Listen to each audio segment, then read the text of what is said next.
My people, dancehall skill of the year again. Big up and respect to each and every one. My people, my gentle people. I want you to listen to some things that this female police officer said in this video. In my point of view, I think that she exposed injustice and corruption while going in the Jamaica constabulary force. So may I say, viewers and subscribers, listen carefully to the things that she said and tell me what you think. Observe with me, people. Observe. My name is Tamika Taylor. I'm a detective sergeant in the Jamaica Constabulary Force. Listen. Now, me making this video today may be viewed by many as a career suicide. But I'm making this video out of desperation, out of frustration.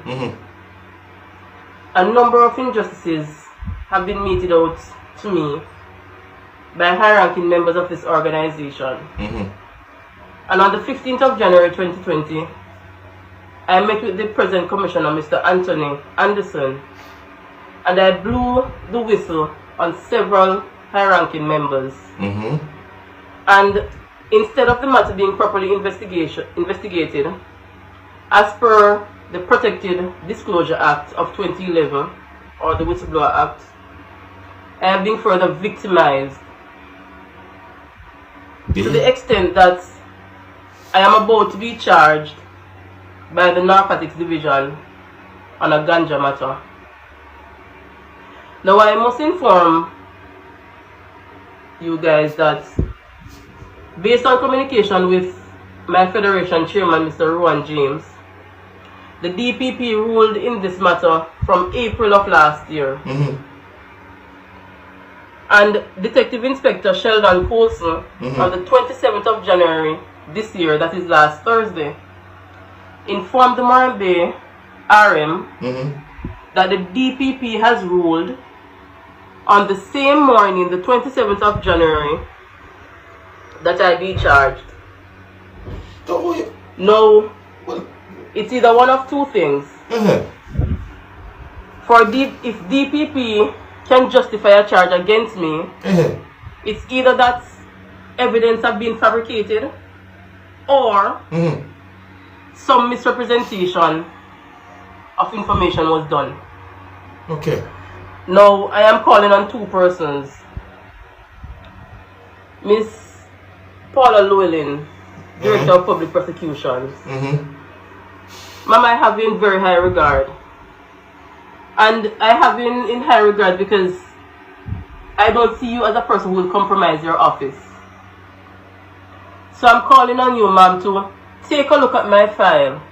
Either personally, and in the event that you're too busy, call one of your competent deputies to peruse my file to see if there's justification for me to be charged. Ladies and gentlemen, this actually started in 2011 when I applied for an accelerated promotional program which was dubbed the New Accelerated Promotional Program, the NAP. They needed 25 persons for that program, and I ended up in the top 25.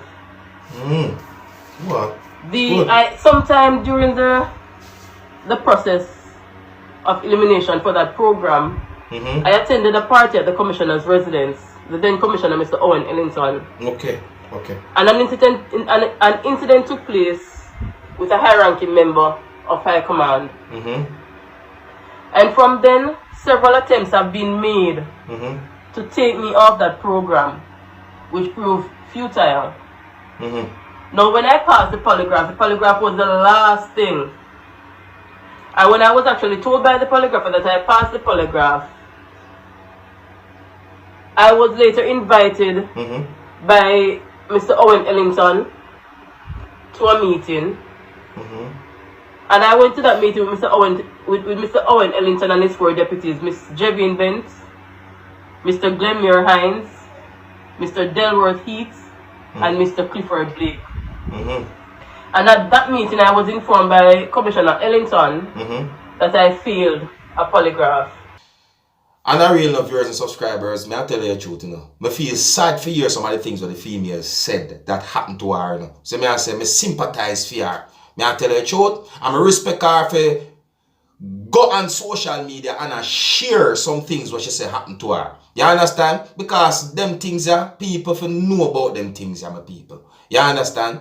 Yeah, she said some things that gave me the understanding that she said that she met with the current police commissioner within the country of Jamaica, who goes by the name of Anthony Anderson. And in my point of view, it's like she said that she blow the whistle, see, for high-ranking members of the Jamaica Constabulary Force. And it's like she got victimized instead of being protected for blowing the whistle, see? Yeah, blowing the whistle in my point of view mean like she exposed or she talk some things where some high-ranking members of Jamaica Constabulary Force do or had done. See? Because I listened to some more things that she said in another piece of video in of viewers and subscribers. And let me tell you something, you see? Me not feel good for know the things them where she got through. You understand? You see? Because, you know, there's a part of the video where she said some things that gave me the understanding. And I'm going to explain in my words that she talked to someone who at the time she said was the trainer. See it? So I call a person the trainer, just to make you understand what me I say. See it? So it's like she said that she says something to the trainer when it comes down to the test that she talked about in the video. And it's like the trainer said that I'm disappointed. No, in my point of view, she said that by him saying that I'm disappointed, see? It's like she assumes, say, him know, say that the police commissioner at the time know, say she never failed that test. You see me? And people, she went on to explain some other things. Let me tell you something, man. You see injustice, and you see them things that me I talk about. You see me? Me respect police officers, you know. And them protect we, you know, but you have some corrupted things who are going on the police force. You have good and you have bad police. So me I say, over and over, me see and hear evidence of corruption in the police force. So me I say, them things that me I talk about my people. And when me talk, you have some persons who will say dancer, skill star. We are talk about, you know, police are good and rare, but you have some people now, the pure negativity about police entirely, me not go support that. See, all me I try to put out there is positive vibes and to let everybody know, say, oh, if you are police, set the good example. See me, cut out the corruption in the system. But you see, this nepotism and certain foolishness where friends are get promoted because that man there and me join the police force and we are good friends and all them things. And them things they may talk about. See? Cause that's a bad thing, you know. If somebody qualify for something, then qualify for something. But some people end up get to become certain rank in the police force because him and this a high ranking person, a friend and all them things there. The people, you might be surprised to hear some more of the things that the female said in at least one more video that she posted on social media. And I real, me not tell a lie, me sympathize for her. Me sympathize for her. You know what I mean? And me see why she really take to social media. Frustrated. Yeah, really and truly. You know, you're in a system where, as a matter of fact, I think this is one of the good things what she do. Me say, me people, me tell you something. You might be surprised to know so that this what she do protect her in so many ways, and I don't even want to mention it. If you really and truly look in my eyes and understand me and say, these pieces of videos that she do might protect her in so many ways. Remember me dancer skill, I tell you that. Yeah. Well, anyways, yes, I'm going to left it to my people. Yeah, so let me know what you think about the things that the female said. Viewers and subscribers, you know, you can call the things that she said blow whistle. You can say she exposed injustice and corruption and all them things. You understand? This is just piece of more than one piece of videos that the female posted on social media. Alright? So until next time, my name is Dancer Skill. And big up on yourself. You see it? Hey, my youth, you know where you watch?